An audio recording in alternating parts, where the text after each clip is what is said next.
হুগলির বাঁশবেড়িয়া পৌরসভায় আবারও শাসক দলের মধ্যে গোষ্ঠী কোন্দল। শাসক দলের হাতে পৌরসভার ক্ষমতা থাকলেও তার মধ্যে অন্তর্কলহ সৃষ্টি হয়েছিল বিগত দিনে। এবার বিভিন্ন দপ্তর থেকে তৃণমূলের জয়ী প্রতিনিধিদের ইস্তফার মধ্য দিয়ে জনসমক্ষে এলো অন্তর্কলহ।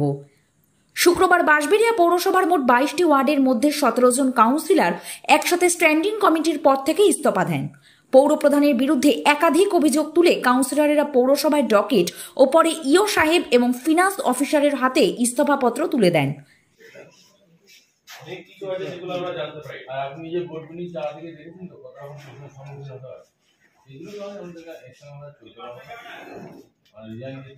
আমি তো রিজাইন দিচ্ছি, এর পরবর্তীকালে পর্যায়ক্রমে আমরা সিআইসি থেকে রিজাইন দিয়ে দেবো, যা আমরা যেখানে দিয়ে দেবো। আর এটা যা স্ট্যান্ডিং কমিটির সাব কমিটিগুলো আছে আপনি জানেন, সেই সাব কমিটি থেকে এরা সব রিজাইন দিচ্ছে।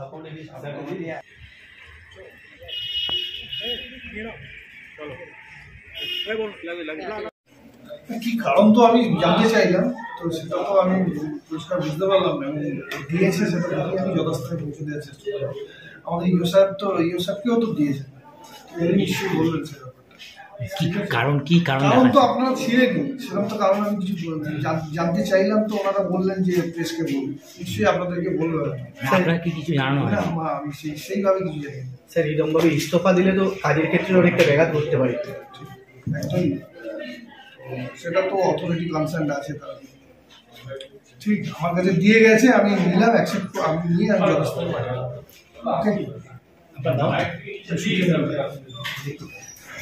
স্ট্যান্ডিং কমিটি রেজিগনেশন দিয়ে চেয়ারম্যান গেছে, আমার কাছে তো দেয়নি। আপনাকেও তো কিছু আমাকে কপি দিয়েছে ইনফরমেশন, তুমি জানলাম আমি। আচ্ছা, এটা আর আমার তো কি দিয়ে ওখানে কি দিয়েছে, ওনারা কি বললেন? এই তো ওনারা বলছেন যে আমরা স্ট্যান্ডিং কমিটিতে থাকছি না, ব্যাস।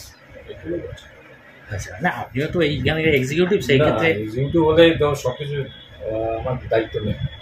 আচ্ছা, এই মুহূর্তে কি ওনারা পৌরসভার প্রধানকেও দিচ্ছেন নিশ্চয়ই? প্রধান সাহেব তো নেই এখানে, পৌরপ্রধান। না, চেয়ারম্যানকে দেওয়া কথা, চেয়ারম্যানকে দিয়েছেন তো বললেন, আপনারা তো শুনলেন। হ্যাঁ, এটা মানে অ্যাকসেপ্ট এই মুহূর্তে হচ্ছে কি হচ্ছে না সেটা এই মুহূর্তে আমি বলতে পারবো না।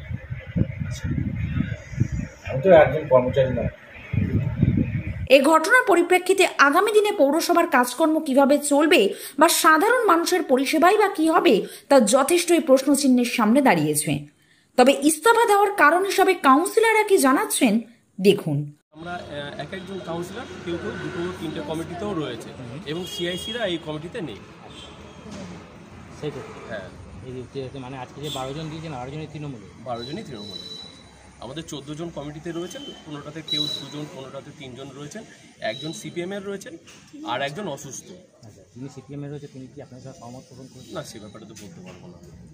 তাদের কারণ কি, কেন হঠাৎ সিদ্ধান্ত? দেখুন, স্ট্যান্ডিং কমিটি দীর্ঘদিন ধরে হয়েছে আমাদের বোর্ড গঠন হওয়ার পর, এবং শুধুমাত্র আমরাই যে সভাপতি বলছিলেন আপনি একটু আগে, চেয়ারম্যান সাহেব 3টে কমিটিতে রয়েছেন।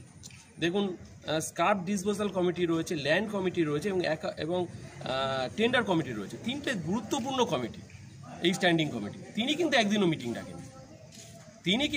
মিটিং ডাকেন, 3টে গুরুত্বপূর্ণ পৌরসভার 3টে গুরুত্বপূর্ণ কমিটিতে তিনি প্রেসিডেন্ট হয়ে বসে রয়েছেন। তিনি প্রয়োজন মনে করেননি যে সব যে কমিটিটা রয়েছে কাউন্সিলরদের নিয়ে, ইঞ্জিনিয়ারদের নিয়ে, তাদেরকে নিয়ে বসতে হবে, ডাকেননি, তিনি বসেননি। এছাড়াও যে কমিটিগুলো রয়েছে, নিশ্চয়ই আমরা কেউ সেখানে চেয়ারম্যান আছেন, কেউ সদস্য রয়েছেন, তাই তার নির্দেশও তো আমরা মিটিং ডাকবো, তার নির্দেশ তো নেই আমাদের, আমরা বসবো কেন? আমরা দলকে এর আগেও যে ধর্নায় বসেছিলাম, আমরা দলকে জানিয়েছি। আমরা যারা নেতৃত্ব রয়েছেন জেলার, যারা আমাদের কলকাতার নেতৃত্ব রয়েছেন, আমরা সবাইকে চিঠি জানিয়েছি, তারাও দেখবেন বলেছেন, নিশ্চয়ই ব্যবস্থা নেবেন। স্ট্যান্ডিং কমিটি থেকে কি কোনো কাজ করতে? না, কোনো কাজ করতে পারছিলাম, আমরা কাউন্সিলর থেকেই কাজ করতে পারছিলাম। আপনারা যদি আমাদের ওয়ার্ডগুলো ঘোরেন, দেখবেন যে পানীয় জলের কীভাবে সমস্যা রয়েছে, ড্রেনেজের কীভাবে সমস্যা রয়েছে। কেন আপনাদেরই বোর্ড, আপনারা কাজ করতে পারছেন না? মানে না, কাজ করতে পারছি না। চেয়ারম্যান, ভাইস চেয়ারম্যান যিনি রয়েছেন, যারা রয়েছেন, বোর্ড মিটিংয়ে আমাদের ডিমান্ডগুলো পাস করি আমরা, কিন্তু তার ফলপ্রসূ হয় না। একদমই তাই। এর আগেও আমরা বলেছি, আমরা মিউনিসিপ্যালিটির সামনে বা চেয়ারম্যান ঘরের সামনে আমরা ধর্নায় বসেছিলাম এই একই কারণ। এখন প্রথমত আপনার প্রথম স্টাফ দেখলাম যে স্ট্যান্ডিং কমিটি থেকে ইস্তফা। হ্যাঁ। পরবর্তীতে কি কাউন্সিলর পদ থেকে আপনারা ইস্তফা দিয়েছেন? পরবর্তীকালে আমরা স্টেপ বাই স্টেপ ভাববো, যদি আমাদেরকে নিয়ে কেউ দল বা যদি না ভাবেন আমরা সেইভাবে ভাববো। আমরা সামনে 7 দিনের মধ্যে আরেকটা ডিভিশনে যাব, আমাদের যে সিআইসিরা রয়েছেন সেই সিআইসিরা দরকার হলে পদত্যাগ করবেন। এর মধ্যে কজন সি আছে এই কমিটিতে? এই কমিটিতে নেই, 3 জন সিআইসি আছেন আমাদের 22 মিউনিসিপ্যালিটিতে।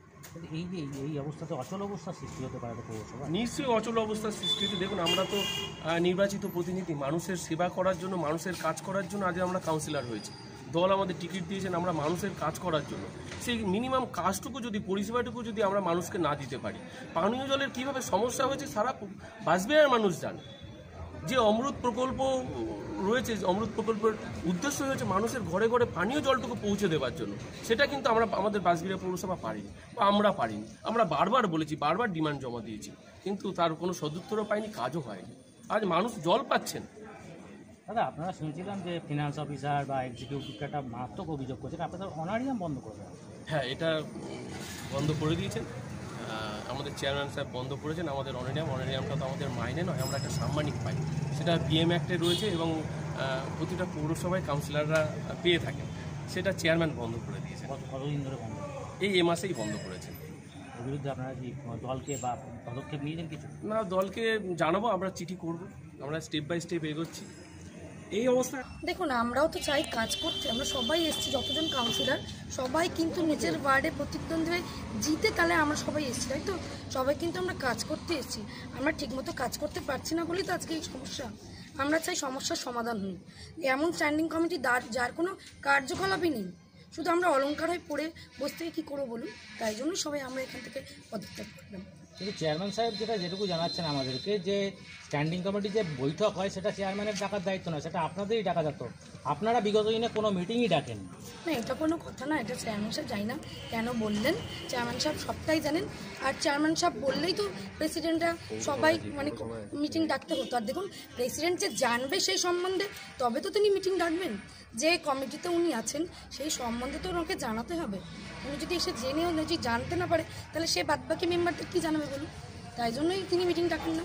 এই যে 6টা স্ট্যান্ডিং কমিটি, 6টা দপ্তরের তো কাজের জায়গা থেকে আমরা চাই দ্রুত সমস্যার সমাধান, আমরাও চাই আমরা এই জন্যই আমরা আরও সবাই পদত্যাগ করছি, আমরা চাই দ্রুত সমস্যার সমাধান হোক। দলের ঊর্ধ্বতনকে জানিয়েছে, অবশ্যই জানিয়েছে, তারা নিশ্চয়ই খুব তাড়াতাড়ি, খুব শীঘ্রই নিশ্চয়ই একটা আমাদের সবাই এটা কিছু বার্তা পাবেন। ইস্তফা দিতে এসেছেন যে সেটা দলকে জানিয়েছিলেন যে আমরা ইস্তফা দিয়ে দিচ্ছি? আমরা দলকে চিঠি করছি, আমরা দিয়ে তারপর জানাবো। হুগলি থেকে প্রদীপ বসু রিপোর্ট, 24 ঘন্টা লাইভ। চিকিৎসা জগতে এখন একটাই নাম, doctor PK Ghosh, doctor Rina Ghosh, DMS, MH medical college হাসপাতাল। চুলের বিশেষ চিকিৎসা করা হয়। টাকপোকা, খুশকি সংক্রান্ত কেশ সমস্যা ছাড়াও শিশুরোগ, বাত, অর্শ, ফিস্তুলা, হাঁপানি, সেতি, ক্যান্সার, যৌনরোগ, স্ত্রীরোগ, চর্মরোগ, ব্রণ, সুগার, থাইরয়েড এবং অন্যান্য জটিল ও পুরনো রোগের চিকিৎসা করা হয়। চেম্বার অরবিন্দ সংঘ, মুরারিপুকুর, কেওটা 3 নম্বর মিলিটারি কলেজ, কলুপুকুর, চন্দননগর, বরুণানপাড়া উত্তর, বিডি অফিসের কাছে, নান্দাবাজার, আকাশ, ইটভাটা, Chuchura station road, super market, ওচাই ক্লাব, ইউকো ব্যাংকের কাছে, সুগন্ধা দিল্লি রোড, মোড়, দাস ফার্মেসি, মগরাগঞ্জ, অভিযান ক্লাব, মানকুণ্ড স্টেশন রোড, পরের ধাপ।